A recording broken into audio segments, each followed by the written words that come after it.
Quinn exiting, there are no black women coaches currently in the WNBA. And everybody trying to stop on each other. It's reckless for Matt to dismiss it as a cash grab. They're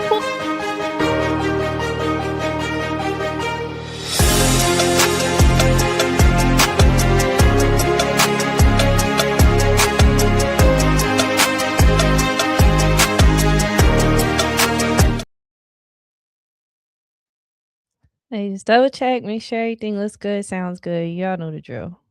Come on now. Yep, okay. We're out. I've been running into this issue lately. Let me scoot over. Is that better? Wait, if I scoot it over, does that work? Let me see. Yeah, it does. Okay. Guys, it's always something. Okay. Welcome to the No Bull Podcast, or welcome back to the No Bull Podcast. I am your host, Brianna Bull, and I'm bringing you everything basketball. Because if you know bull, you know ball.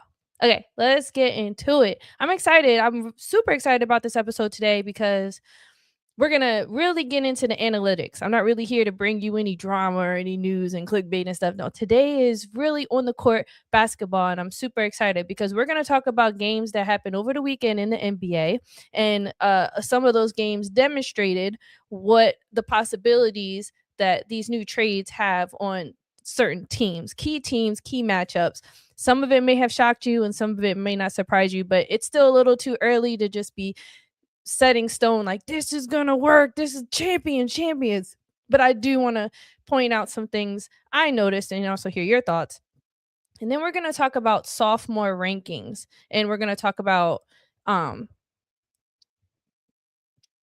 second season, first year pro. I call them first year pros because technically in the NBA it's rookie and then first year pros, but these are guys who are in their second season with the NBA, and we're gonna chat about that. And then we'll wrap it up with Unrivaled because their one-on-one tourney is kicking off. We know this Unrivaled season is a 3-on-3 concept that was created by prestige players in the WNBA, and it's another opportunity for women to showcase their abilities while also making money. And so I'm really excited to see, or have the opportunity to see them play 1v1. Last year it was a hit. This year, because Unrivaled has already sold out, I can only imagine how many more people are going to sign up to see these women battle it out 1v1. And you can go on to the Unrivaled website and fill out brackets, and that's what we're going to do today as a collective. We're going to fill out the brackets of who we think is going to win this 1v1 tourney. Okay, so let's get into it. Let's get into the very first. And again, if you haven't already, make sure you drop a like, subscribe, and more importantly, drop your take. And remember, if you know bull, you know ball. All right, let's get into the first segment, which is NBA post trades, the aftermath of the trades, what stands out and what has fallen out. And again, over this weekend was good basketball. A little too early to tell. We're heading into the All-Star break. We're probably not going to see true contenders begin to form until after the All-Star break and as we get closer to the playoffs. But there's some teams that have made it into the play-in due to amazing win streaks, and then there's some teams that have fell out, or even some that have new additions that may have you stop and pause and wonder, like, would they be able to sneak into the play-in? There's still hope. Nobody's completely eliminated from any of these contentions yet, so it's always hope, and that's what we're going to talk about. The first matchup, or the very first NBA trade that stands out to me, is this New York Knicks team and their acquisition of Jose Alvarado. And what I really love about Jose in this last appearance, because we've seen them versus the Celtics, and we know these two teams are number 2 and number 3 in the East. And anytime we're having conversations, there's 4 teams in the mix of actual contenders in the East, and that is the Pistons, the Knicks, the Celtics, and the Cavaliers. And so what we always have seen in the past few playoff runs from these New York Knicks is they lack the depth. And under the leadership of Mike Brown, we are getting to see the New York Knicks in a different light. And I mean, it's not all up to Mike Brown, obviously, but we're seeing what they have to bring and offer with this Jose Alvarado trade. I loved it because Jose has been demonstrating to us that no matter how tall you are and how feisty you are, you can contribute to the game, right? So in his he's still coming off the bench. It's not like he made it into a starting role for the Knicks. But in 25 minutes off the bench, 25 minutes is solid. If you're coming off the bench, he got 12 points, 2 steals, and multiple deflections. I mean, this guy was everywhere. And what the Knicks have been with guys like OG Anunoby and Josh Hart, we've seen, and even I'll arguably say Mitchell Robinson in the past. I think that this is an addition that they needed, because when they got Jordan Clarkson over the summer, sure, that was like offensive and people were like, oh, that works, that gives them a little more depth in the bench. But adding Jose Alvarado, I think he fits in perfectly with this Knick culture. Man is ready to scrap at any moment, bring aggression and energy. So I like that. And I think he also gets it done offensively too. He's a sneaky little guy. So I really like that. I like his defensive intensity, and I think he helped the Knicks control key possessions against the Celtics in this recent matchup. And also, I know in the past he's been a leader. And so I'm not saying this Knicks team is super young or that they didn't have any type of leadership or chemistry in the past, but I do think it's an added benefit for this team, and I hope it works out.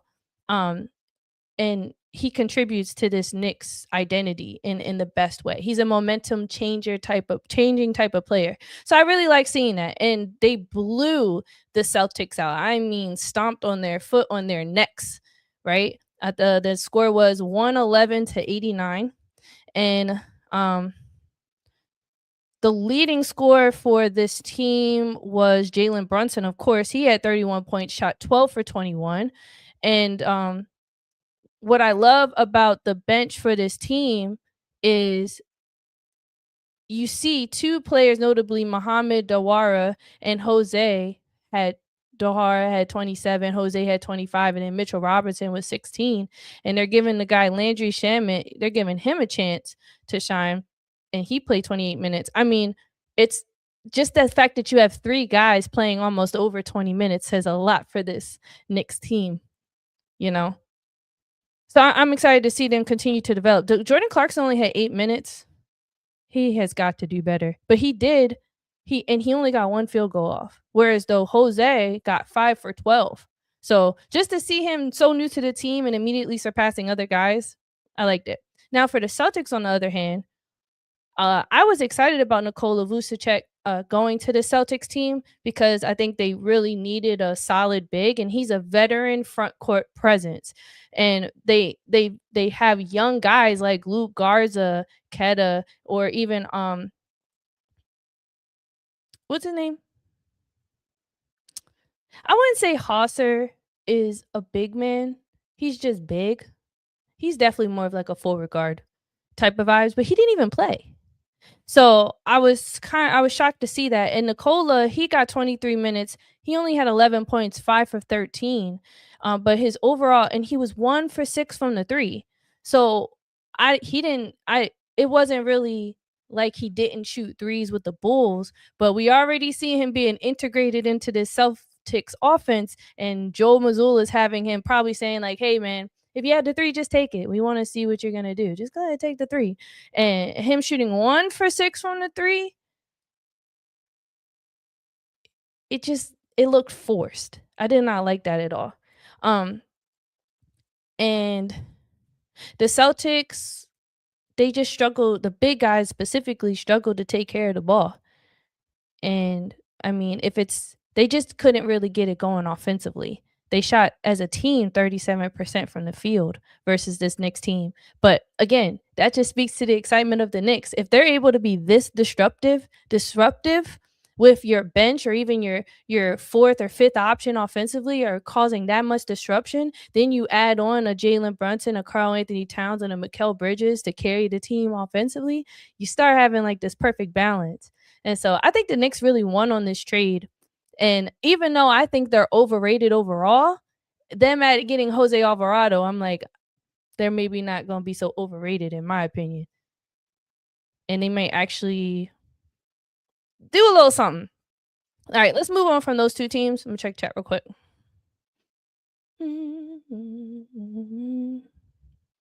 Okay.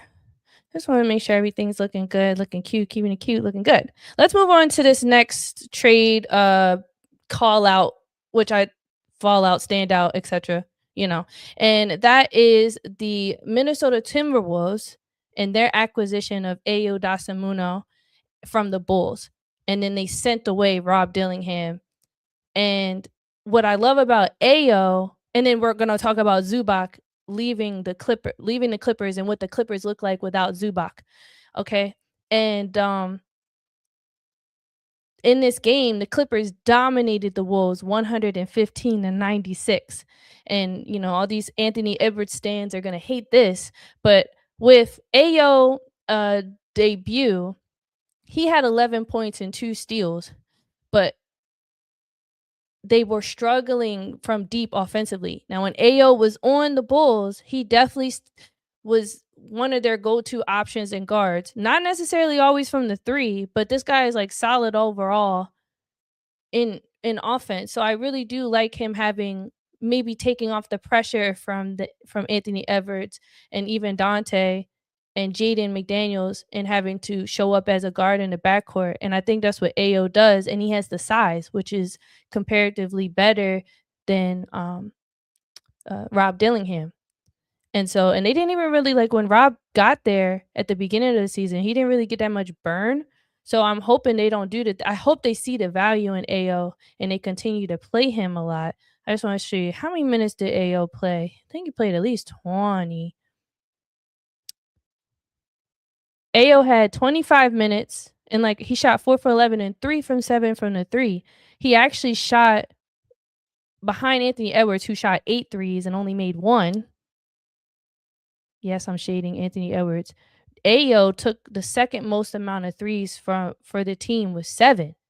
So I love the fact that he was able to get that off, and I want to continue to see that for him. I think he's gonna have a better opportunity to shine on a team like this because we haven't been able to see Ayo on a title contending team. And I'm not gonna knock the Wolves and say they're not. I mean, look how far they've gotten these past few years. Once to the Western Conference, and then just as far as the run that they've made. Um, Western Conference Championship. What I also like with this Minnesota team, what I don't like with this Minnesota team is despite having a full bench, they don't really play that much. And I mean, I know they were getting blown out, but only you got Nasri coming off the bench and Ayo coming off the bench. Everybody else is like, and then Bones Highland. I don't want to forget about Bones Highland because he contributes greatly. He'll also hit that three if he's open. But they just really struggle with taking care of the ball. And this Clippers team isn't known for their defense. But the Wolves had 20 turnovers. You're not going to get it done in the playoffs with 20 turnovers, okay? You're just not. And 5 of them came from the beloved Anthony Edwards. They could not take care of the ball. And with Zubac gone in this Clippers, now they're starting Brook Lopez. Derek Jones Jr. is back from his injury, and they rely on their depth as well. Like they'll go to a Cam Christie or they'll go to a Jordan Miller. I noticed Jordan Miller is really big for them, and he gets a lot of time out there. But if Kawhi has to score 41 points for y'all to win, Kawhi is great, but I'm worried for them because it just seems like they focus heavily on Kawhi coming through from them, and the Clippers seeing that formula does not work. They should be grateful Kawhi's here in the regular season, but they better hope he don't get hurt before the playoffs. Would you rather have Kawhi good in the whole regular season and not be there for playoffs, or would you rather him be good the entire playoffs and not be there for the entire regular season and be there for playoffs? Because we love a postseason Kawhi, okay? I mean, I love a Kawhi regardless. Don't get me wrong, I love Kawhi regardless. I do want to pull up the standings because, like I said, the Hornets went on a crazy game win streak, and I think it knocked the Clippers out of playing. Oh no, they're still there. They're there. Okay. I mean, the Hornets are East. I don't know what I'm talking about. The Clippers are 10th place right now, and the Memphis Grizzlies are 20-32. So that puts them, they're 5 games ahead of the next team that could knock them out, which is pretty, I mean, it's cool. But they chilling right there and playing, I don't know. I don't see them with even with the Utah Jazz, which we will get to. They're sitting 13. The Mavericks are sitting 12, and we'll also talk about the Mavericks and what they look like with their trades. But I could possibly foresee the Grizzlies dropping and the Jazz climbing. And if Kawhi can stay healthy, then maybe what we see now is Clippers finish 10th, Jazz finish maybe 12th, maybe 11th, maybe 12th, and then Dallas finishing 12th, maybe 13th. 12th or maybe 11th, but I don't know. Okay, let me just make sure I touch base on Dasamuno and his hype and his welcome. I don't know if his addition is going to translate into a win for the Wolves and far advancement in the playoffs, but it's definitely another presence that they needed in the backcourt. And hopefully Anthony Edwards will recognize that and not think he has to do it all. And then Clippers without Zubac, structurally different, smaller perimeter focus. Like I said, Kawhi Leonard carrying the brunt of that focus. And then as far as matchup, it just at this particular matchup, it just came down to turnovers. So I'm not gonna chalk up this matchup to foreshadow or foresee what the Wolves have in store. I was more so focused on the Clippers and what they look like. So we shall see. All right, let's continue on. I want to talk about the Utah Jazz versus the Orlando Magic. And although Orlando has been struggling and they had to rally late in the game to hold off the Jazz because they won 120 to 117. I was excited about what the Utah Jazz look like. They moved Isaiah Collier to the bench. Ace Bailey is starting. I've been waiting on. I think he got humbled at the beginning of the season, and we saw moments of Ace Bailey being a great player. But the Jazz was definitely humbling this man, this young man. And now we're seeing him move to the starting bench. They got Jaren Jackson, because obviously when they had Walker Kessler, they still got Laurie, and they had John Collins, because John is tall. He's huge. He's a power forward / center. That's what he's listed as. They were some trees. They're a huge team, the Jazz. So now that they got another tree with Laurie, who obviously Jaren Jackson is better than Walker Kessler in a lot of different ways, I'm excited for this team, man. Let's see what I wrote down. Because not only did they get Jaren Jackson, they got Jock Landale, and they also got Vince Williams Jr. Now, Vince did not get that much burn. But I don't want to write Vince off too quickly, because last year when Vince was healthy, he definitely carried the Grizzlies for a little stretch there. He was their top guy, and he's a great two-way option. But what I'm seeing on this Jazz team, I'm not really sure how he's going to fit in yet. You know, who he got to do better than to get some minutes, because what I like about the Jazz is they do stay. If you can prove, like Isaiah Collier did last year when Colin Sexton was hurt before he got traded, Isaiah Collier stepped up and they kept giving that man more bump. And even when Colin Sexton came back, they did not move Isaiah out the starting lineup. But now you got Keontae George. You feel what I'm saying? Who's having a breakout season. And you have Nurkic there too. So not only do you feel what I'm saying? Like, I'm starting to see, like, they want to go big, but they also want some energy. And so you got, this is their starting lineup right now. This was their starting lineup against Orlando. Ace Bailey, Keontae George, Nurkic, Jaren Jackson, and Laurie. Now, Keontae George only played 13 minutes. I think he might have gotten hurt, or he's on some type of restriction, because I know he was hurt. But you got Bryce Sensborough coming off 23 minutes. He's cool, bro. Don't sleep on Bryce. Okay. Then you got Isaiah Collier. Even though Keontae George started, Isaiah played 32 minutes. So they still rely heavily on him to be their primary ball handler and playmaker. And he shot 9 for 15. I gotta sneeze. Laurie is definitely their primary scorer. Okay, like that's their number one option. So I think size wise, this team has a possibility. Because look, with Jaren Jackson being Defensive Player of the Year last year, or was it the year before? I think it was last year. Rudy was the year before, so Jaren was last year. You can put Jaren in a position to guard a really good forward that's a scoring forward, and that's the trend in the league right now. And so then you got your tree with Laurie, you got Nurkic.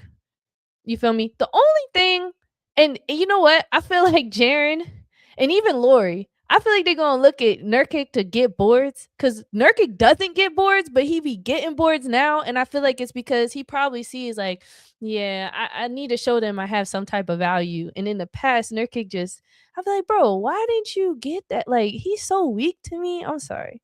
But Nurkic's having one of the best seasons he's had in a while. And so I ain't gonna hate on this man too much. But I think he's more there for rim protection and even though Jaren is Defensive Player of the Year, I still think they want both offense and defensive threat from Jaren. And then Laurie's still just doing what Laurie doing. And then with Keontae so great at defense and Isaiah Collier pretty formidable as a ball handler, he still has his moments. I'm feeling it. I'm feeling this Jazz team. Not gonna lie. Do they have what it takes to sneak into the play-in? I don't know. They've dug themselves in a hole, but they're not completely written off. That's what I'm saying. What did I write? What did I?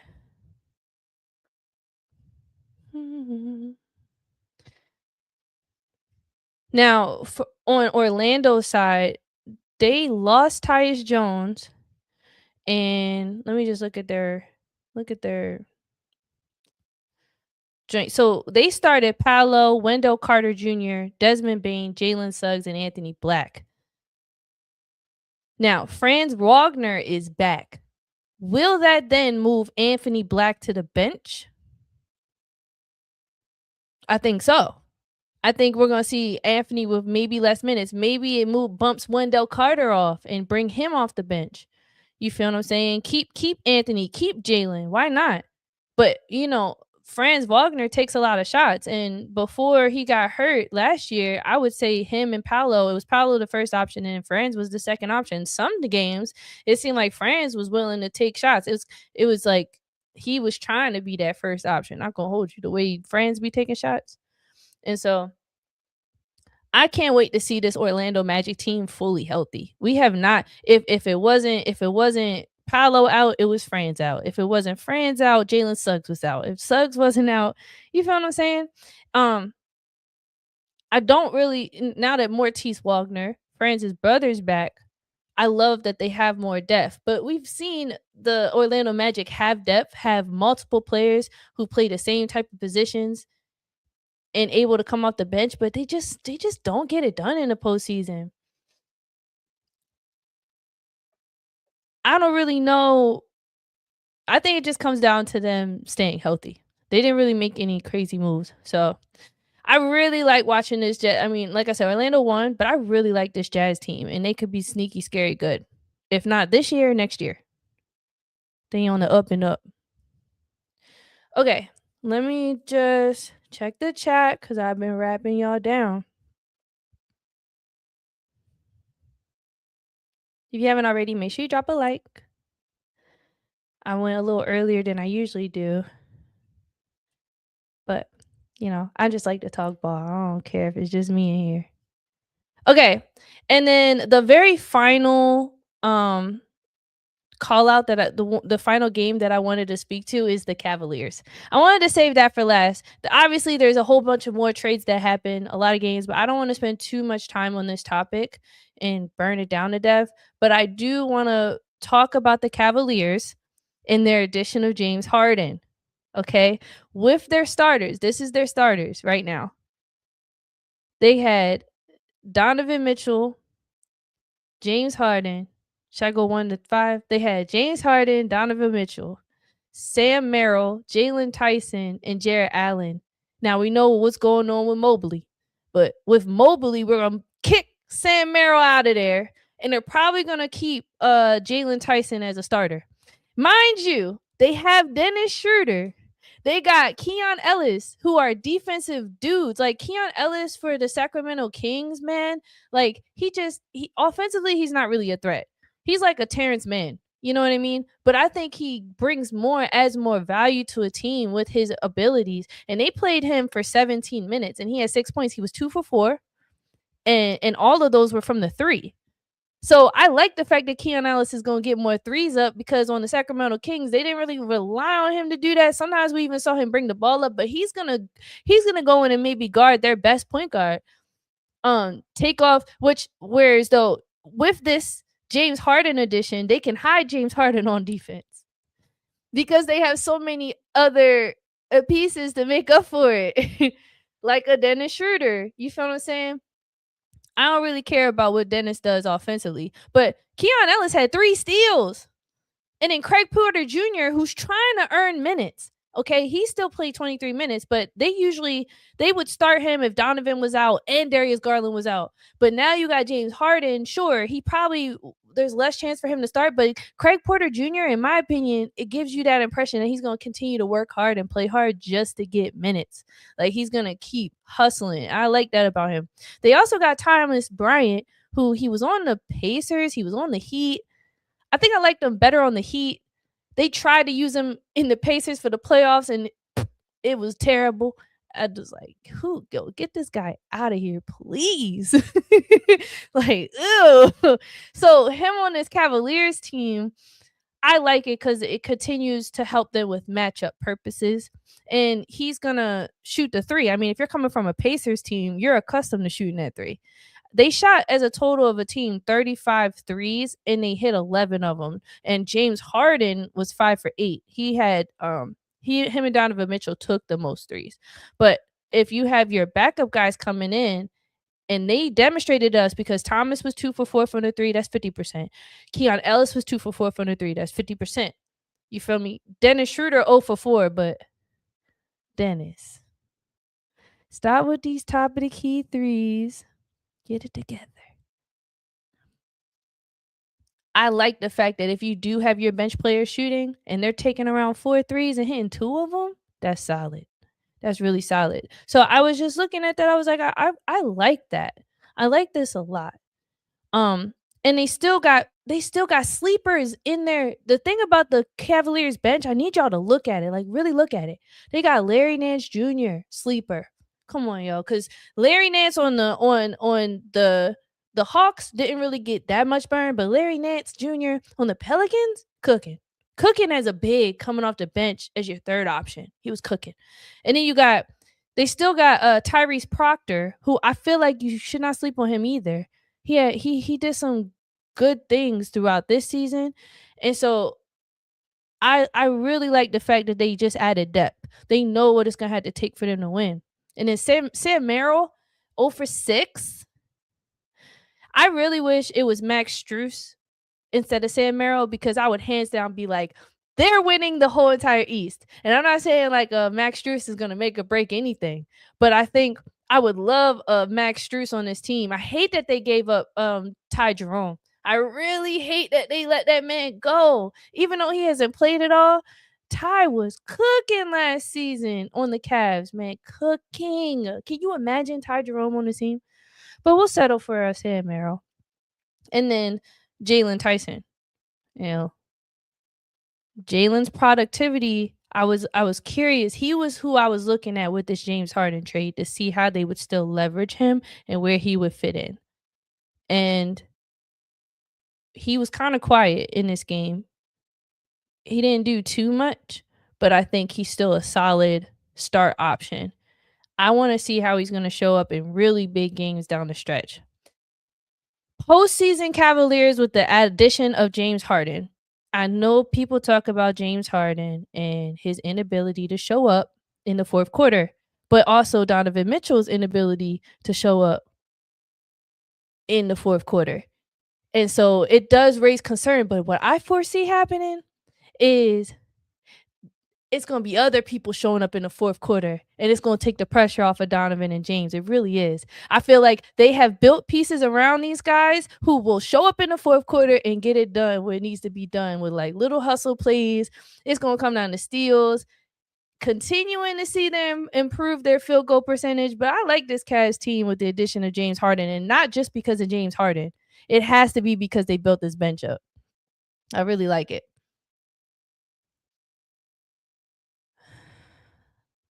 That was a big sigh. I've just been talking. I'm excited though. I'm excited. So let's see who plays today. We have, and All-Star break is coming up. Shout out to Damian Lillard in the 3-point contest. Shout out to that. Love me some Damian Lillard. I used to watch before every single college game. Every single practice, not game, practice, I will watch Damian Lillard workouts before. Because you ever Google Damian Lillard workout? Talk about hustle and heart. I used to watch that to motivate me. Before every game, I watch some Derrick Rose highlights. Come on now. The coming home mixtape is hard. Anyway, okay.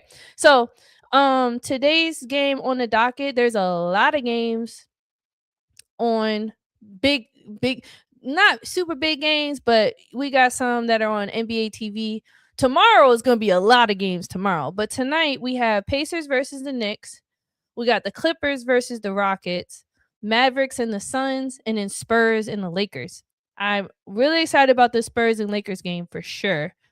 I mean, I'm excited about all the games because the Rockets haven't been playing that well. Could the Clippers upset the Rockets tonight? Because obviously there's a negative 7.5 spread for the Rockets to win. And even though they lost Zubac, I still feel like John Collins can hold it down in their height. And so in certain capacities. But I'm excited to see that game. The Pacers-Knicks, I'm not really excited to see that. Zubac won't even be playing for a while. And they lost Benedict Mathurin. Not that he was like a big, but if I'm going to watch that game, I'm going to watch to see what the Knicks do. But I would say I got Knicks beating the Pacers. I got Clippers upsetting the Rockets. And then this Mavericks-Suns game, I got the Suns beating the Mavs. Even though the Mavericks got Marvin Bagley III. Okay. I like that because Derek Lively's out. You feel me? And Daniel Gafford has been their big man since, they lost Anthony. And so he's been like their main big man. And because Daniel Gafford can get hurt at any moment, I'm glad they got a Marvin Bagley there to step up.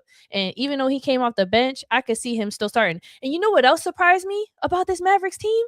Is that despite PJ Washington coming back, they still started Caleb Martin. Now, if you watched my stream last week, I said who to watch for, Caleb Martin. I said, grab this man because he's been playing. And even though he's been booty butt cheeks, can I say that? Is that PG? Rated PG? He's been booty butt cheeks this entire season. And now he's starting to show up. He's showing up now. And they started him. Now, I don't know if it's because they're trying to ease PJ Washington back into some minutes and he might not start tonight. But I will say, don't give up or don't drop Caleb Martin just yet. Don't get too excited because he's still in that starting lineup and he's still playing a good amount of minutes. But yeah, they got like Najee Marshall, obviously Cooper. Who's coming off the bench for them? I can't think about that right now. Marvin. There was one more big man I feel like they got, and I'm just forgetting. Oh, they got Chris Middleton too. I got to look at his status because he didn't play in the last game. I got to see what's going on with Chris Middleton. But I like the fact that they added Chris. That's a veteran front court who's been a champion. Like, I want to, I ain't mad at it. I'm not mad at it. The Mavericks are trying. I also saw reports that Mark Cuban is trying to buy back the Mavericks. So, we'll see. But yeah, I got the Suns winning that game. Long story short. And then there's the Spurs versus the Lakers. And I definitely got the Spurs winning. 100%. Because that Spurs team, if you see another video that I posted, I said they copied and pasted the OKC formula to a T. And they look just like OKC out there. And then I said if they might not get it this year because they're young. We haven't seen all of them together in playoffs in a while. We saw what happened to De'Aaron Fox in playoffs a few years ago. I'm sorry, De'Aaron. But I want to see you again in this. We see Stephen Castle is in his second season, which we're going to transition into the next segment and talk about him. But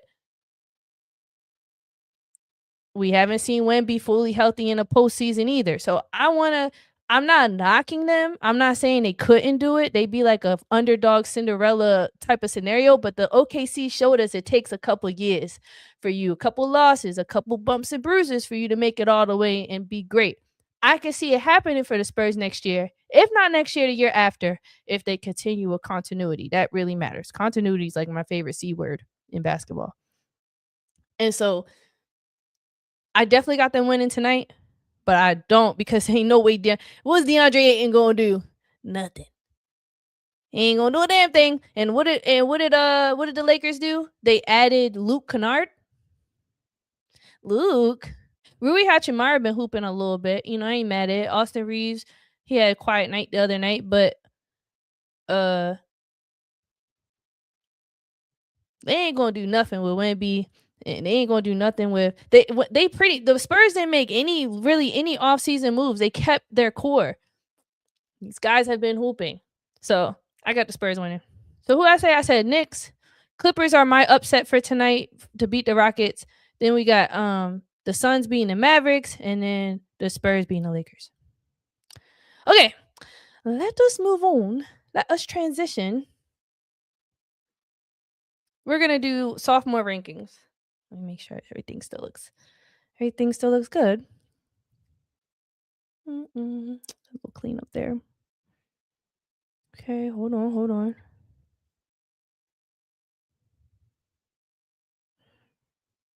Okay. So let's move on. And we have sophomore rankings, second season in the league. Is this ranking accurate? So I was in my mind, I was like, I want to talk about, because we always talk about breakout seasons. We talk about rookies, and then sometimes I think the sophomores get overlooked. I remember when I was in my sophomore year period, that's like the overlooked class. But I think there's some breakout sophomores that have contributed drastically to the success of their team. And then there's some sophomores that are teetering, and I wanted to talk about that. And I googled it and I found this guy who actually dropped an article in December. Now, it's not totally up to date because there are some sophomores that have since transitioned into other teams, i.e. Jarrett McCain, and he's now on OKC. So it's not super up to date, but yeah, in December 2025, that's not too far away. And these numbers and stats have changed. But I looked at this guy's list and I didn't completely agree with it. So I wanted to talk about that. Now, number one, hands down, NBA sophomore. Who do you think is going to be? Come on now, it's easy. In his first year rookie rookie? His first season pro. So he was a rookie. Now it's his second season in the league. It's Steven Castle. Come on, bro. His 2025-2026 stats back in December is definitely gotten better. He's averaging 18.4 points per game, 6.1 rebounds per game, 6.9 assists per game, 1.7 steals, shooting 50% from the field, 28% from the three, and 72% from the line. I would say Steven, with the fact that they winning with Steven, because even last year, I felt he had this type of composure that you don't see that much from young guys. He still definitely made his mistakes, but he has energy. He's explosive. He can read the pass. He passes really well to Wemby. And so in your sophomore season, I want to see less turnovers, and you gave us that, and I appreciate it. But he's still turning the ball over at a high clip. That's what worries me about the sophomore season the postseason for this Spurs team. But now that you have De'Aaron Fox, I feel like that takes the pressure off him a little bit, and the ball's not as much in his hands. And so maybe that will reduce some things over time. But I think he's definitely the winner of this sophomore class. He's definitely at the top. He is that guy. And he's a big part of the reason why this Spurs team is nasty. Great. Now, on his heels, number two, I would say, so we got Steven Castle, number one, top of the class, valedictorian. I would say what's it called? A valedictorian? That kind of sounded crazy. I don't know if that's what it's actually called, but is Alex Sarr. Bro, the Wizards team in general got some sophomores on there that are going stupid. There's Alex Sarr, there's Keyshawn George, who we will talk about in this sophomore class, and you got Bub Carrington. Come on. Alex Sarr this season is 19.1 points per game, 8.6 rebounds per game, 3.3 assists, and 2.8 steals. He's shooting 51% from the field, 34% from the three. That's not a crazy good shooting. At least 40% makes you a top tier shooter. As a big man, though, shooting 34% from the three is pretty impressive. And I'd love to look more into his attempts. And then 63% from the line. I actually did a presentation in college about why big men struggle with shooting more than like smaller people, and like, is it genetics or is it something that someone builds over time? And I did like some different tests and things like that, but little fun fact, it was interesting, the research. Anyway, he struggles from the line, but he's 7 foot. He's 7 freaking foot. I think he's a great rim protector. He's going to challenge all the shots. And he gets a lot of deflections, and the Wizards are considerably worse without Alex Sarr. When he's hurt, I'm concerned for them. I'm already concerned for the Wizards, but when he's hurt, I'm concerned times 2. But we don't. What I don't like is that he doesn't have that many bigs playing alongside him. I really wish he had a quality big that played alongside him. Like, I think first that like just that could teach him and build him a little more. I'm not saying the Wizards suck at developing players, but I can't wait for Alex Sarr to be leveraged in a better deal where he can go somewhere, or just maybe I hope Anthony Davis is working with him in some capacity. Like, I hope Anthony Davis doesn't look at this opportunity to be on the Wizards and be like, damn, my career is over. And more so he looks at it like, hey, I have an opportunity to truly develop this guy, because Alex Sarr can be a beast. He just needs to be on a different team, or he just needs someone to put him under his wing. So I'm excited for Anthony Davis in that capacity to work with Alex Sarr. Now, next on this ranking list that I did not agree with, so you had Steven at number 1, Alex Sarr at number 2. I did not agree with Reed Sheppard at number 3. Am I tripping? But Reed Sheppard this season, 12.9 points per game, 3.1 rebounds, 3.2 assists, 2 steals. He's shooting 47% from the field, 44% from the three, and 71% from the line. Despite his shooting efficiencies, I think I'm extremely disappointed of him and his inability to really take, like, he comes off the bench for the Rockets, and I just wish he would have been able to handle the pressures of being their primary ball handler. While Amen Thompson does what he can, and Eam has done a great job of navigating the loss of Fred VanVleet, I still wish that Reed Sheppard wasn't such a liability with the ball in his hands. And I wish he was more of a better guard. I think you have to hide him on defense. And yeah, he can get steals. I mean, he's like a little Jose Alvarado, but he still doesn't match up.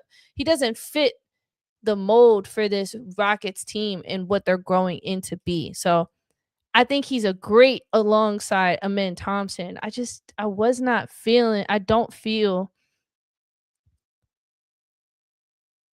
don't think his offensive impact is greater than his defensive lack. And that's why I haven't really bought into Reed Sheppard yet.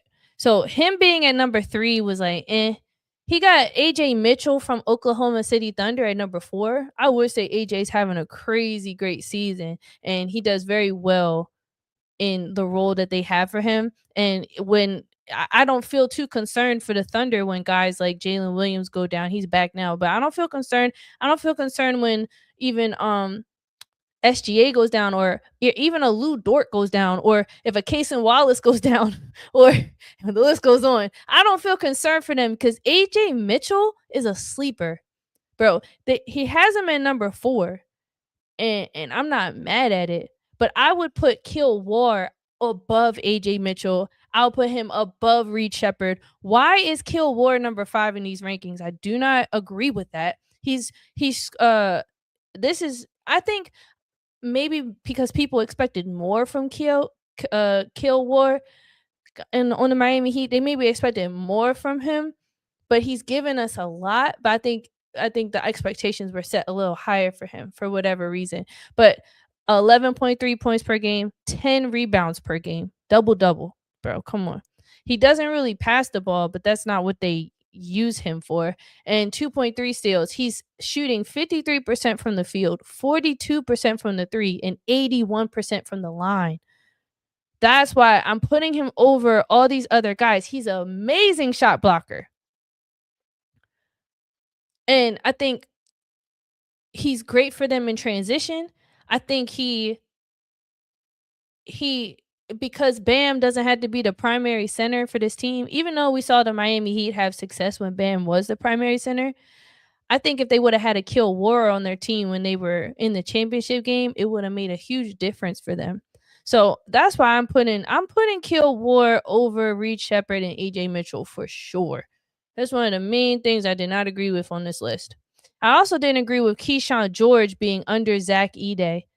I don't agree with that at all. Zach's been hurt most of the season. Even though the Grizzlies have a better record than the Wizards, I still feel like with Keyshawn George on the floor, he's guarding their best player. I saw them play live, and I always say this like it truly matters. To me, it matters because you see things live differently than you see them anywhere else. And so I saw them play against the 76ers, and I mean Keyshawn, even though he was getting cooked, was guarding Tyrese Maxey. You feel what I'm saying? Despite CJ McCollum being out there. This was before CJ left. Despite, like, you're not there, and when all these guys are hurt, Keyshawn's their number one. Keyshawn is, to me, the glue for the Wizards team. Alex Sarr is definitely a beast in his own right, but Keyshawn holds it down for this team in so many different ways. And so to see him at number 7, I was like, yo, heck no. I'm going Stephon Castle, Alex Sarr, Kill War, Keyshawn George, Reed Shepherd. I'll throw AJ Mitchell as number 7. Not Keyshawn George. Keyshawn, definitely. He's disciplined. He has great length. He's composed. He just seems like he just goes out there and he just needs to do what he needs to do. But I like Keyshawn's vibe. Then you got Donovan Clingan at number 8. I don't like that either. I think I'll give this guy some credit who wrote this because, again, he wrote it at the end of December. Now Donovan Clingan is looking at possibly the player of the week this week. Like, Donovan Clingan, he's on my fantasy team. That guy's been hooping since DeAndre Ayton was on the team acting a fool. Donovan Clingan did not let that deter him from being one of their go-to bigs, and he's been that for the past 2 years. And he's only gotten better. And I've seen glimpses of Donovan Clingan like being a leader on his team. And I love to see that. When a young buck like that wants to be like a leader and just really contribute to the game, that's the type of energy we need for these guys who are coming in, going into their 3rd, 4th years. Because guys like Tyrese Maxey are showing us it's possible for you to get all-star by your 4th year. You feel what I'm saying? Same thing with Jalen Brunson. Like, they're showing these guys like Donovan Clingan just keep hooping and hustling, and in 2 years, you could be an all-star too.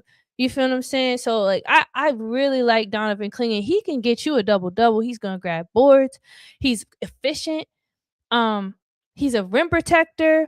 He offensively, rebound rate is 97th percentile. He's a box-out machine.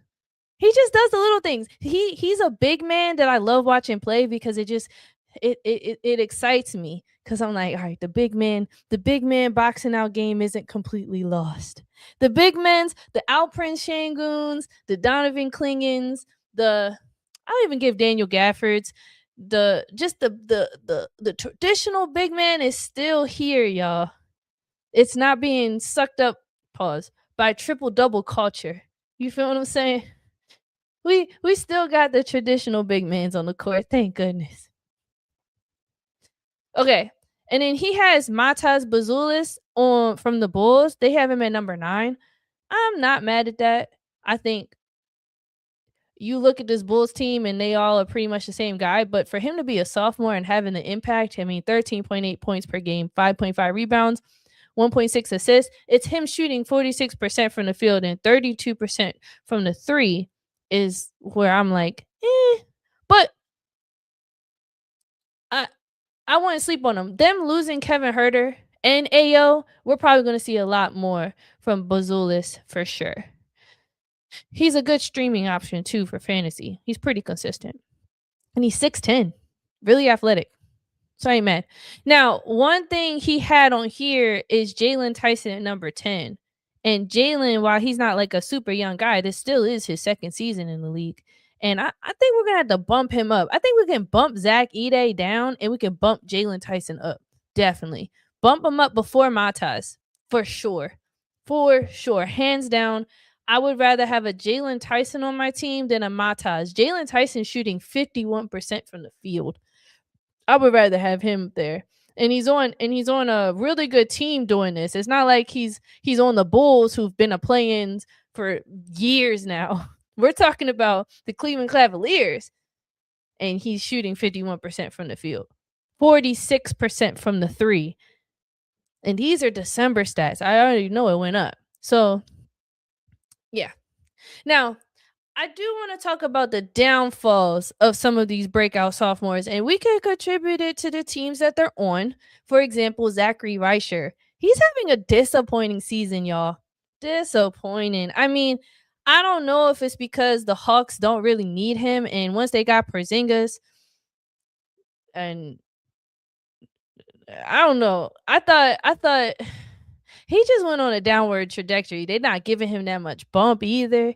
And I'm like, what? Why? Like, is it him? Is it the direction they're trying to go? But he's shooting terrible from the field. Really, he's inconsistent. Like one game he can shoot good, and the next game he can't. But again, they don't play him. Even when there was people hurt, I was surprised to see Zachary not get that much burn. So I'm not really sure what's going on there with Zachary, and why it's not looking good for him as of late. So he's been trending down. Another person I think trending down is Tristan da Silva. I think he had way more impact in his rookie season than he's having in his sophomore season. And I think that Orlando coach, this might be his last year. I don't think these guys that are under him have been developing in a good trajectory. I think the system, they had good pieces, but I'm starting to blame it on the system or something. I just think it's hard to stand out on this Orlando Magic team if you're not Paolo or Franz, to be honest. Every other position has been like manufactured to be the same. And so Tristan kind of fell in that scenario, and I don't know, it's been downhill for him. A little bit, well, oh, Jarrett McCain. I want to talk about Jarrett McCain in his sophomore season. I think after he got hurt, because we saw his ability to score before his injury. I mean, we were wondering how the hell is he making all these shots? Like, how is he doing all that? That's so tough. And he captured the people's hearts. But seeing him, I'm on Daryl Morey's side with this trade. I don't think it was crazy. I think it was smart. I don't really see the value that he's not explosive. And this 76ers team is definitely leaning more towards wanting to run and gun, be more explosive, be more active. And VJ Edgecombe was showing us, I think, and Tyrese too, like that's what they want for this team. And I don't think Jarrett McCain in their backcourt fits that mold necessarily. I think when I watched him play, it was just like, if he was making more shots, sure, but he don't even look confident out there shooting. So if I could have let go anybody on that team, it definitely would have been Jarrett McCain. I think he's this season. Let's wait until next year, see what he do. Jalen Wells. Jalen Wells been catching a lot of slack lately, man. I don't know what it is, because he has really great moments, and then there's just other times it's just like, hey, yo, Jalen, what's going on? But I think that's another Tristan da Silva example. So Jamal Sheed for the Toronto Raptors, Ryan Dunn on the Phoenix Suns, Bub Carrington on the Wizards. I would say, and there's one more person that is on the tip of my tongue for their sophomore season that is doing, Ron Holland on the Pistons. I think all these guys are not doing amazing work, but they're definitely holding it down for their teams and being consistently. They just been consistent. They don't hurt their team, and they help their team in numerous ways. They're just not up there in the top tens of the guys earlier that I was talking about. But I definitely can see a lot happening for them in the third season, especially because Jamal Sheed, I feel like they give him a lot of bump when guys like RJ Barrett's hurt, Emmanuel quickly is hurt. Hold on, my cat wants to leave the room, and I got the door shut, so he's growling at me. Anyway, yeah. T said, "Who's first? Castle?" Yes, I had Stephen Castle first, Alex R second. Hold on, cause I got Alex R second, and I have who did I put third, y'all? Ooh, he's growling at me. I'm getting distracted by the cat. I got Kill Ward third? I want Kill Ward third. That's who I have. Yeah. I got Kill Ward third, and then I have Keyshawn George fourth. I'm bumping him up. Donovan Clingan can go fifth, or Donovan could go fourth, and Keyshawn could go fifth. It could go either way for me. I ain't even mad. I'm not mad at actually bumping Donovan to fourth. But 1 second, I gotta check on his cat.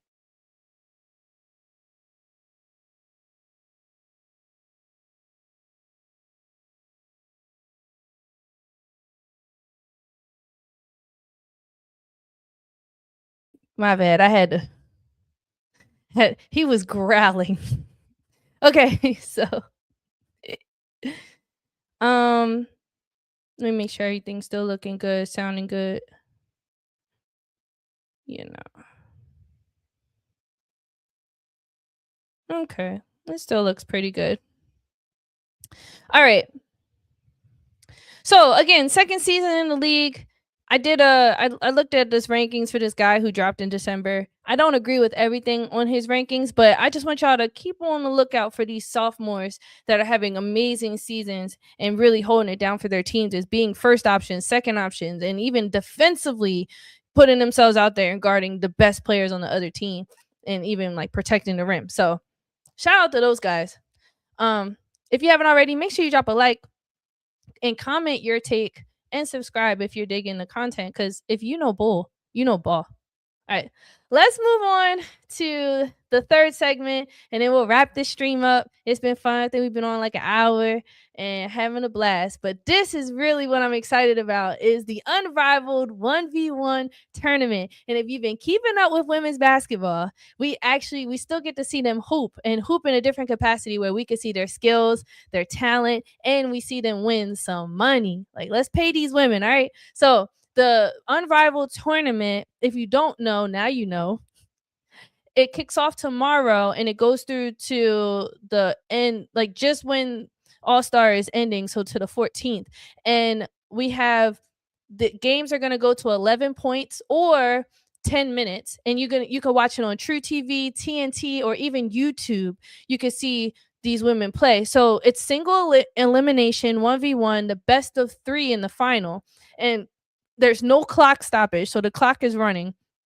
And we're going to see the top talents in the league play against each other. So I'm going to share my screen so we can see. The first round starts tomorrow. The second round in the quarterfinals are Thursday, and then the semifinals and the finals are Friday.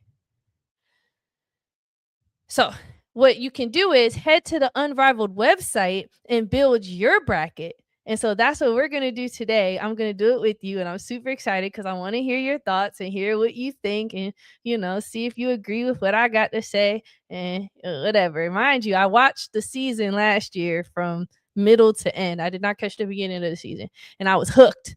Okay. So I'm super excited to talk about Unrivaled and build this bracket. All right. Let us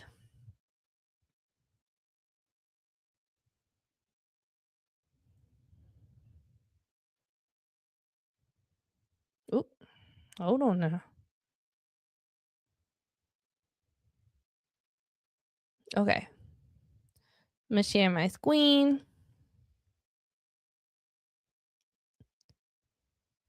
Hold on now. We're gonna do this. Alrighty. I'm I'm so excited. Okay, so here we go. We have first round.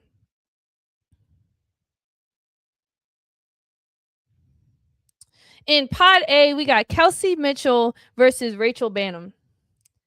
Now, Rachel Banham plays on the Chicago Sky, and Shorty can shoot. She was definitely their backcourt champion, knocking threes down. And she has size on Kelsey Mitchell. Well, we know how Kelsey Mitchell can get down if she could blow by you. However, Kelsey Mitchell also shoots better from the three.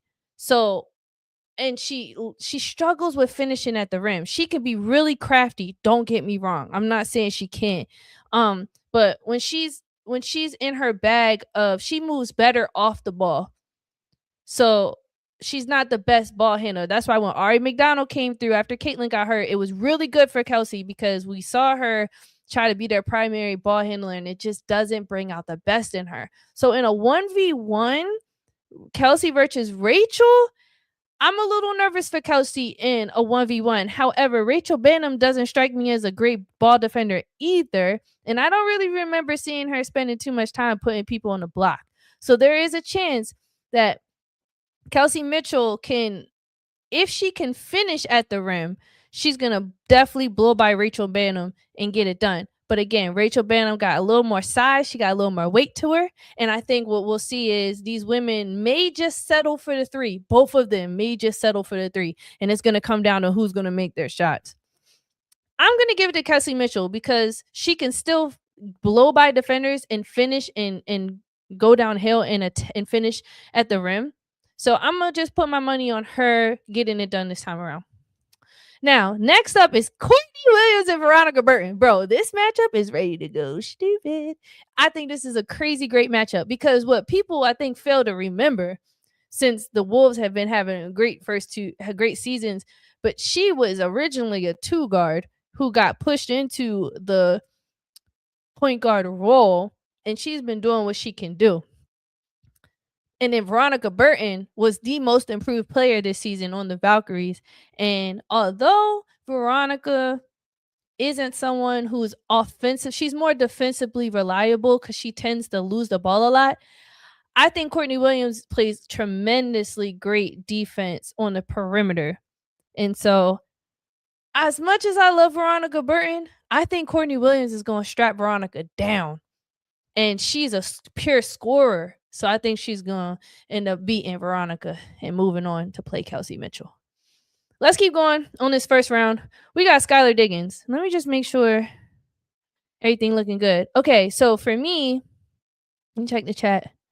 Okay, T said Mitchell. How you feel about the Courtney Williams and Veronica? All right. So Skylar Diggins and Jordan Canada. This is ready to be nasty too, because have y'all ever seen Skylar Diggins' arms? Shorty be working out. Like, it's crazy. But Jordan Canada, they're both scrappy. I feel like this game is going to be the scrappiest games of the first round for sure. Both of these women pretty much do the same thing for their teams, right? And I think Jordan Canada is left-handed too, because we know Sky is left-handed. I think Jordan is left-handed. I'm not sure. I know Alicia Gray's left-handed, and I know Brittany Griner. Actually, I don't know.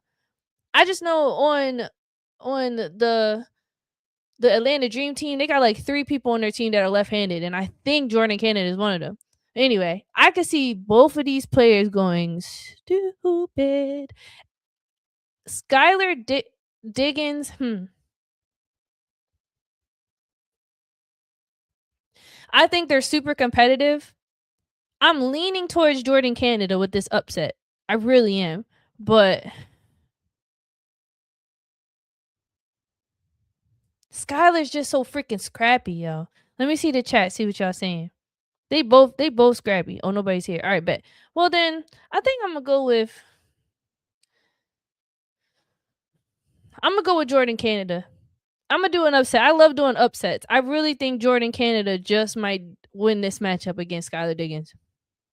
Now, let's move on to Kelsey Plum and Natisha Hyman. Now, as much as I love Natisha Hyman and everything she does for the game, Kelsey Mitchell is that girl one-on-one, yo. Yo, Kelsey Mitchell may play terrible defense, but Natasha Heidman is not that good to be blowing by Kelsey Mitchell. I don't think there's any reason why Kelsey shouldn't be able to keep Natisha in front of her, or Natisha. Sorry, Natisha. I don't think there's any reason why Kelsey Plum can't keep Heidman in front of her. And we know Kelsey is nasty one-on-one, bro. I'm telling you, she's gonna fry Natisha. Cause Natisha's defense isn't even all that for real. Like, she's cooked. I'm definitely doing Kelsey Plum. Okay, let's move on. So this is what I got so far. I got Kelsey Mitchell beating Rachel Banham, and then Courtney Williams beating Veronica Burton. Then I got Jordan Canada beating Skylar Diggins, and Kelsey Plum beating Natisha Hyman in this first round. Let's move to Pod B. Kate Martin. Why they do this, yo? Why they do this to her? Why they do this to Kate, yo? Oh my gosh. Come on, yo. I don't even need to do too much explanations. Like, let's be for real. Kate Martin can't stay in front of nobody. She played on the Golden State Valkyries this year, and she was not in for defense. Every time they put her in, it was always like we're gonna hold our breath. Paige Beckers is one of the best defensive wings in the WNBA. She's one of the best two-way players this game has seen and will continue to see. And Kate Martin can shoot the three, whoop-de-doo, but ain't no way she ready. Yo, Paige Beckers is ready. Cook Kate. Oh my God. It's ready to be a murder scene. Okay. All right, let's move on. Now, Arike and Brittany. Now, for the sake of the narrative, if Arike were to beat Brittany Sykes and make it to see Paige, that would be awesome, because I think Arike would take that game very personal, because it was the Dallas Wings were Arike's team before Paige got there. And then Paige got there and Arike was like, no, this is still my team. And then it was like, Arike, you got to sit down, boo. You got to stop taking so many shots. This ain't your year no more. You feel what I'm saying? So Brittany Sykes, though, because Brittany Sykes was on the Wizards. The Wizards, the Mystics, and then she got traded to the Seattle Storm. And she's definitely a go-to scorer. But what I don't like about Brittany Sykes, though, is that she do too much. Like, she tough, don't get me wrong, but when she's off, she's off. And her versus Arike, I'm still gonna give it to Brittany.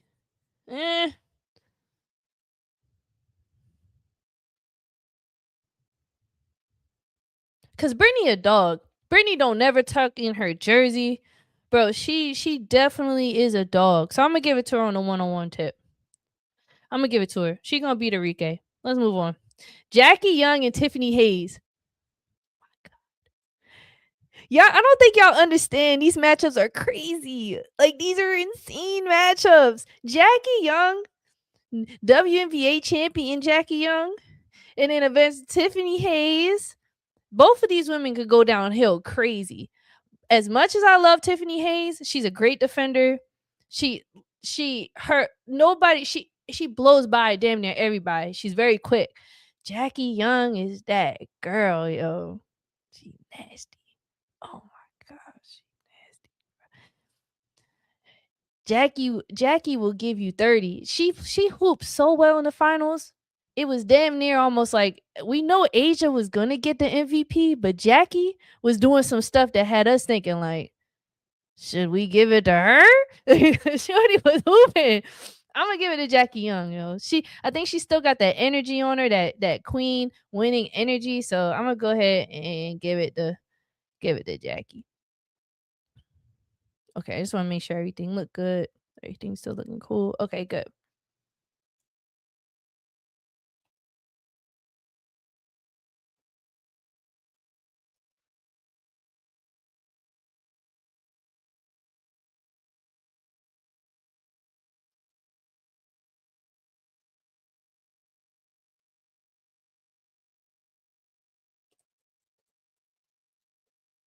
One moment.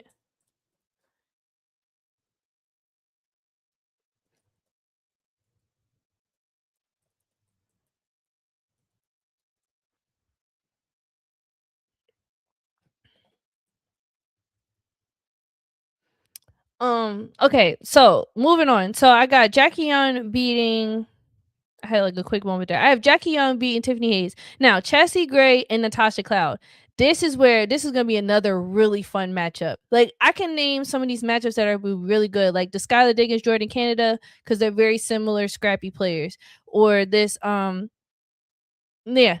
Even Jackie Young, Tiffany Hayes, but this Chelsea Gray Natasha Cloud is gonna be good. Here's why: because Natasha Cloud has the best perimeter defense in the WNBA, hands down. She's such a good defender.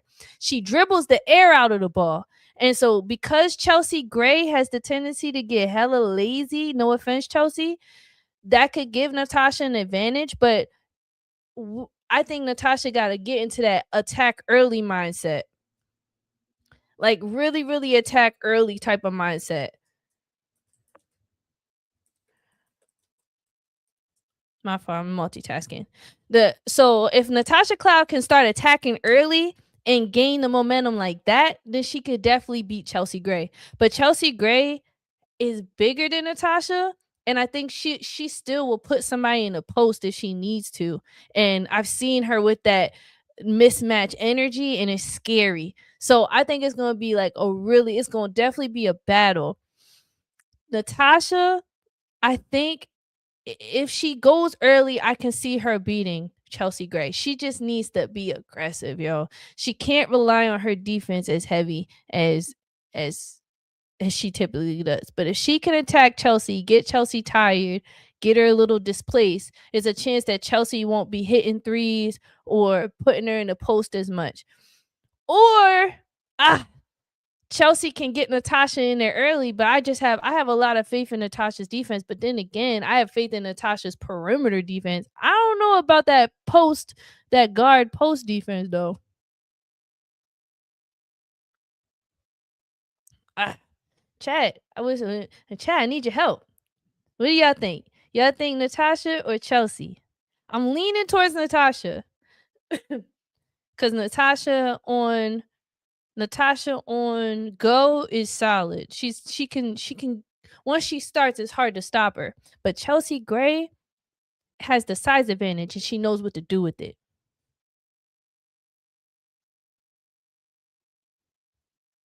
I think I'm gonna go with Chelsea, yo. I think I'm gonna go with Chelsea. I'm gonna go with Chelsea. I'm gonna switch it. Chelsea versus Natasha. I got Chelsea. Okay, let's move to Pod C, and then we'll finish up with Pod D, and then we'll move on to the semifinals. Whew, this is getting spicy. Okay, so Alicia Gray and Sanaya Rivers. Here's the thing.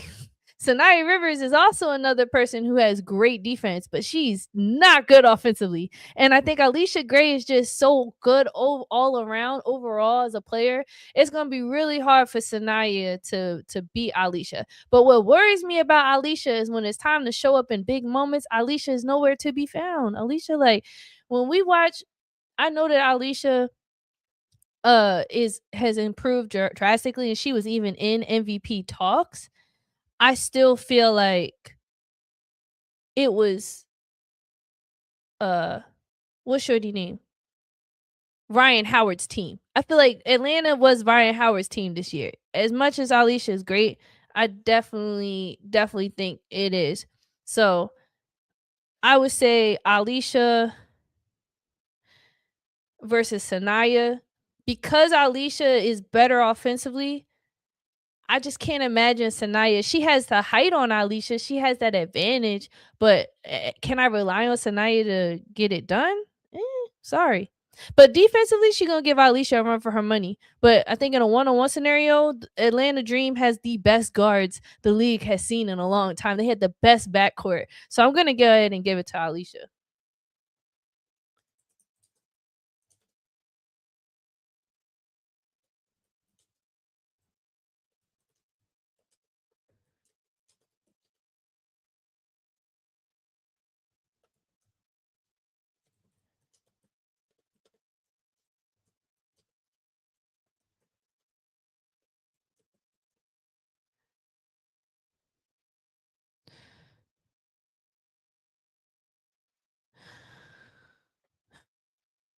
Sorry, I work from home, so like I'm trying to just multitask and make sure I'm available to help if needed. So like that's what I'm doing over here.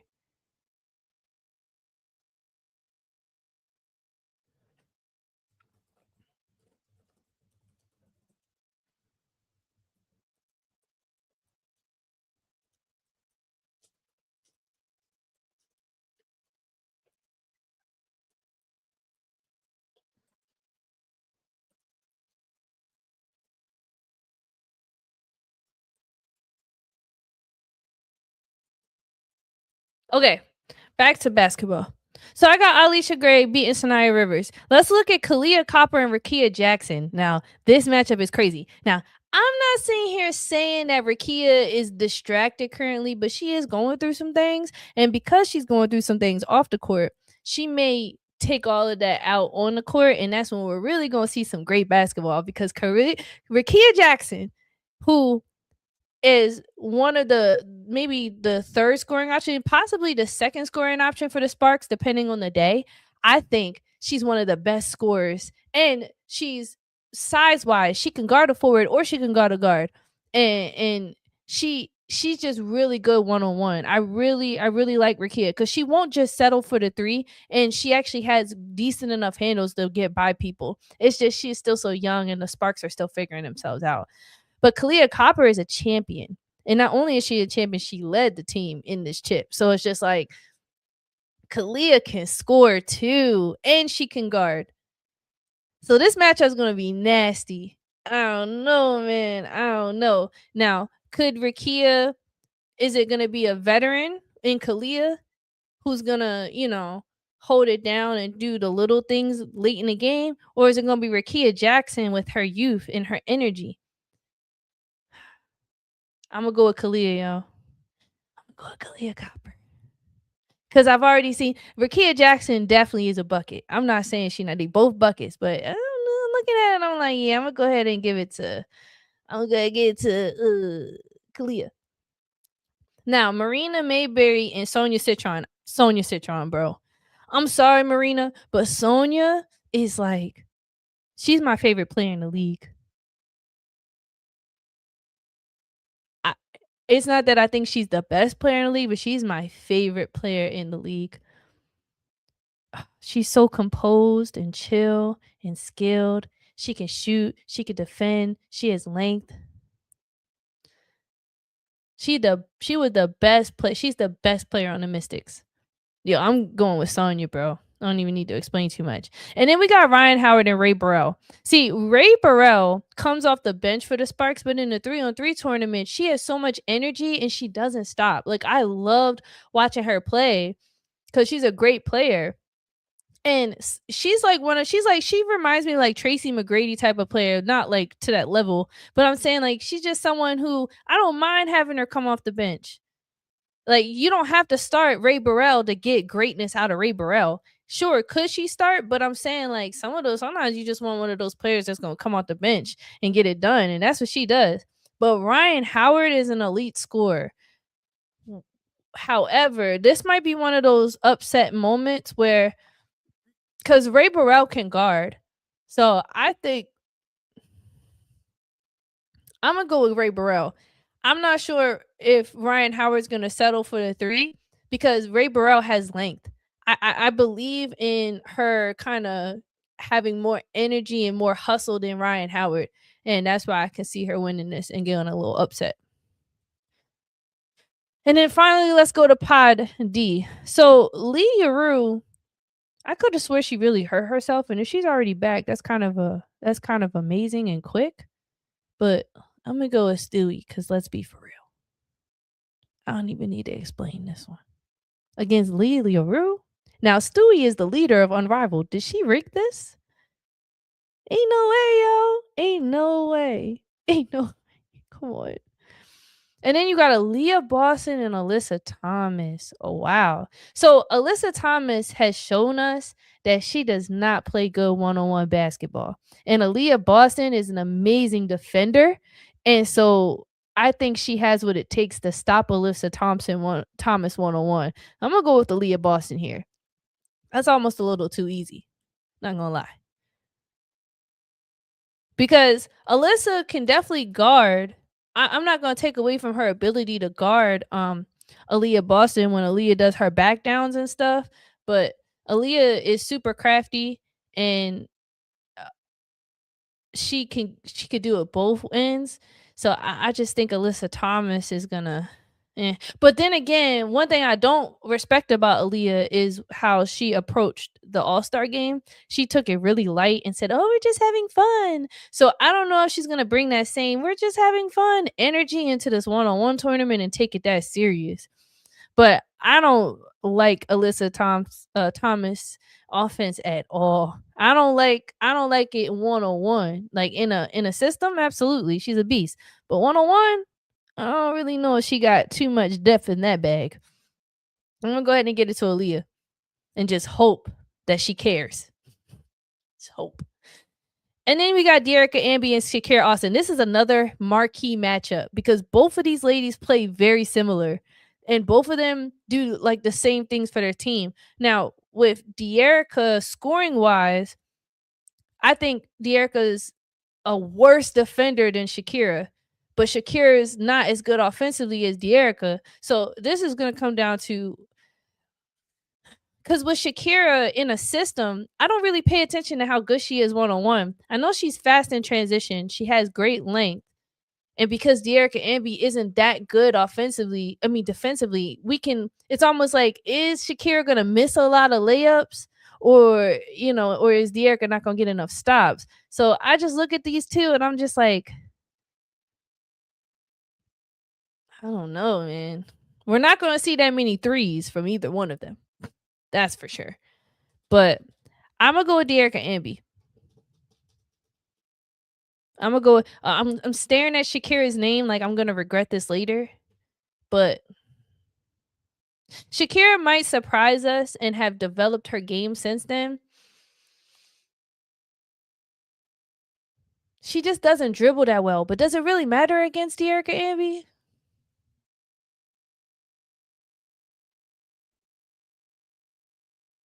I'm gonna go ahead and go with Dearica. Okay, and then Aaliyah Edwards and then Dominique Malonga. Now Aaliyah Edwards was up there, uh, as far as being like rookie of the year type time, and she be hooping. But Dominique Malonga dunks the ball on a regular basis.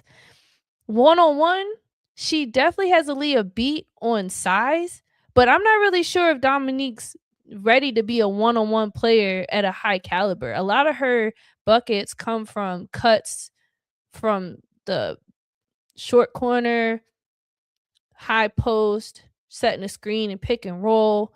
So on a one-on-one tip, I'm not really sure how I feel about it. I have more confidence in Aaliyah Edwards to get it done than I do for Dominique. So I'm gonna go with Aaliyah.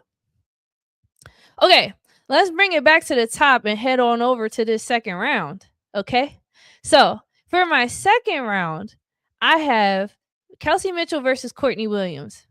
This is where it starts to get tough. Oh my gosh, this is hard. Courtney Williams is bigger than Kelsey Mitchell, right? I'm gonna go with Courtney Williams. I love Kelsey Mitchell to death, but I think one on one, Courtney might get more stops against Kelsey, which gives her more opportunities to score. I'm still a firm believer. Sorry, I'm still a firm believer in Courtney Williams' ability to score and defend. So that's why I'm gonna give it to her. If they were the same size, it would be a way different discussion. Now, Jordan Canada and Kelsey Plum, I'm still going Kelsey. Bro, she's a beast one-on-one. She's just nasty one-on-one. Jordan Canada, I think it's going to be a good matchup, but there's not too many people in the league that can actually guard Kelsey Plum on a one-on-one tip. But she blows by everybody, and she finishes at the rim. She can shoot the three. She's a different beast. She was number 1 overall pick, bro. She left-handed. Like, Kelsey Plum, different one-on-one. I don't know too many people that can stop her. Now, except for this young lady, but she don't got to worry about her because she's not playing against her. Paige Bueckers versus Brittany Sykes. Bro, I'm going with Paige Bueckers, bro. 100%. I don't even need to explain that one. But it's going to be a good game. And then Jackie Young and Chelsea Gray. I'm going to go with Jackie Young. They're teammates, by the way. I'm going to go with Jackie Young. All right. Now, Alicia Gray and Kalia Copper. This is where I'm like, ooh, juicy juice. So, in the first round, let me just take us back to the first round real quick. In the first round, I have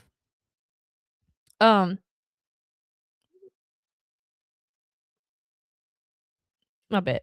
In the first round, I got Alicia beating Sanaya. That's easy. But having Alicia beating Kalia, and I have Kalia beating Rakia Jackson, which is like I think it's gonna be a close game. Ah.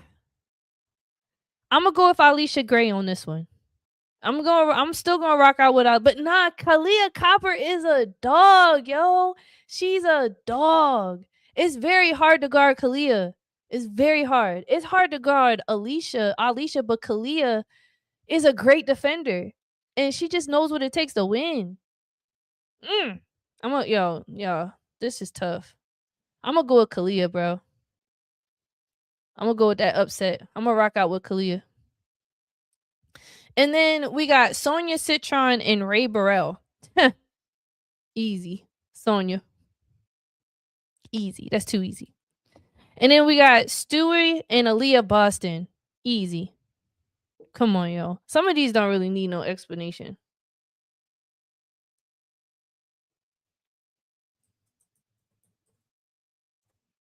Okay. And then De'Erica Amby and Aaliyah Edwards. I'm going with Aaliyah Edwards. She's a better overall player than De'Erica, and De'Erica isn't, to me, gonna have. Again, she's just another one of those players that it takes other people passing her the ball for her to be great. Her getting it done alone, I'm not too sure. Whereas though Aaliyah Edwards, I definitely have confidence that she could get it done without other people. So that's who I got. Let's move on to the quarterfinals. I'm starting to stress out because this is gonna get tough. Courtney Williams versus Kelsey Plum. I got Kelsey, yo. I still haven't seen Kelsey versus anybody where I'm like, yeah, no, they can't stop her, bro. No, she's cooking. Now, I will be concerned for Kelsey defensively against Courtney Williams. I really am, because Kelsey's defense is trash, but it's more so her team defense, not necessarily her. No, I take that back. Her on-ball defense is atrocious too. She really fouls a lot. So I don't know. But I think one-on-one, she's so competitive. I'm going to go ahead and let her have it. Now, Paige Beckers and Jackie Young. Because Jackie ain't nothing sweet out here. Okay? Jackie ain't nothing sweet. But Paige is such a good defender. Would I be insane to still pick Jackie? A part of me feels like when I watch Paige play, she's very good. I'm not denying how great she is. But Jackie, she's a dog, bro. I'm gonna go with Jackie. She's a dog. She just got that swag to her. You feel what I'm saying? She can go downhill. She can shoot the pull up. She can shoot the three, and she plays good defense. And so does Paige, right? Absolutely. They both carry their teams. They both don't really turn the ball over that much. I mean, this matchup, if it does happen, it's gonna be disgusting.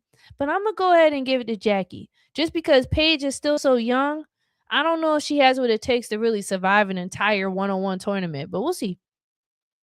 And then we got Kalia Copper and Sonya Citron. I'm going with Sonya, yo. I think I'm starting to do favorites at this point. Because I don't even think Kalia Copper is going to make it that far. It's possible that Alicia Gray could knock her out. Like, if I could go back and change it, I would, but we're here now. I'm going to go ahead and go with Sonya Citron. For sure. Bree, we want to see Paige and Kelsey. I do too. I'm not going to lie, yo. I'm not going to lie. All right. I'll switch it because, like, I don't really care. It's the brackets. But we're going to remember, I want to see Paige and Kelsey too because it's going to be disgusting. But I don't know. Jackie going to put on a show, man. And then we got Sonya and obviously Stewie. Like, why is Stewie even? Stewie has the easiest group, bro. Like, come on. Stewie rigged this. Ain't no way. Okay. So in the final, let's go to the semifinals. We have Kelsey Plum and Paige Beckers. Zoom in. Now, Kelsey versus Paige, yo. Oh my God. I don't know, dummy. I don't know.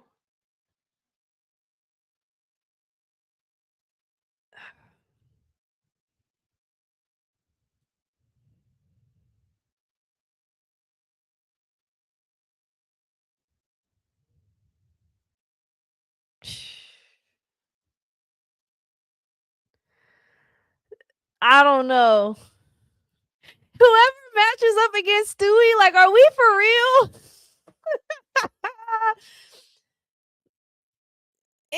ain't nobody gonna match. There's nobody in the league that I feel like can guard Stewie 1-on-1. Like, let's be for real. There's nobody that could stick Stewie, bro. She's the goal. Like, if Asia Wilson was in this, yes, that's a different conversation. But there's nobody in this here that can really guard Stewie, bro. There's no way. There's just no way. I got Stewie winning it all. Come on, yo. There ain't no way. It ain't no way. She not gonna win. All right. Let me just go. This is all of my joints. There's some of them that I'm like, I could possibly, this Jordan Canada Skylar Diggins, I definitely do see Jordan winning. It is possible too that Jordan could beat Kelsey. So I could be putting a lot of emphasis on Kelsey Plum, but I truly believe Jordan Canada has what it takes to beat Kelsey Plum. And then looking at this in hindsight too, this Tiffany Hayes, Jackie Young, I still got Jackie. But this Jackie Chelsea, I still got Jackie. Let me keep going. This one right here, Kalia Copper, Rakia Jackson. Not really sure about this yet. If Kalia does have what it takes to beat Rakia, I don't know if she's gonna make it out against Alicia. That's gonna be another conversation. It changes some things because if Alicia were to beat Kalia, Sonya versus Alicia, I got Alicia against Sonya, and then it definitely changes some of the narratives. But this Pod D is atrocious because the fact that Stewie is in Pod D is just like, hey, yo. But I see what they did, though. It looks like these are all bigs. This looks like these are all forwards, guards, essentially. And then this guard/forward, this all looks like guard/point guard. And then all of this definitely looks like point guard/guard, more so point guard. So I see what they did with the different pods, and it's not really until we get to the finals that we see mismatches. But for the most part, I definitely got Stewie winning this thing. Golly. But, you know, we never know. Anything's possible. I'm going to share my pick. I don't think, oh, dang, y'all just saw all the people on my list talking about who to send it to. Oh, Lord. It's time to end the stream. Okay, this ain't fair. Bro, I'm like, hold on, you know? But I got Stewie winning it all. But I already know it's probably going to be some upsets and it's going to be some really good basketball. Make sure you tune in. The first game starts tomorrow. Well, I saw where it says someone starts today, but I'm confused because I think it's tomorrow. Let me just double check. Yeah, it starts tomorrow. So the first game starts at 7 p.m. February 11th, and they playing in Miami. And the very first game is going to be Natasha Cloud versus Chelsea. Then we're going to have Lee LaRue versus Stewie, Sonya. All the first rounds are happening tomorrow, but they're 15-minute games, essentially. So it's not like it's going to be crazy time while we're watching. But it's going to be a lot of fun to watch. I'm so excited. Then they'll have second round on Friday. And then we'll have the semifinals and the finals on Saturday, which blends in with the All-Star break. I don't know if that was intentional or what they were thinking with that, but yeah, I ain't mad at it. I ain't mad at it at all.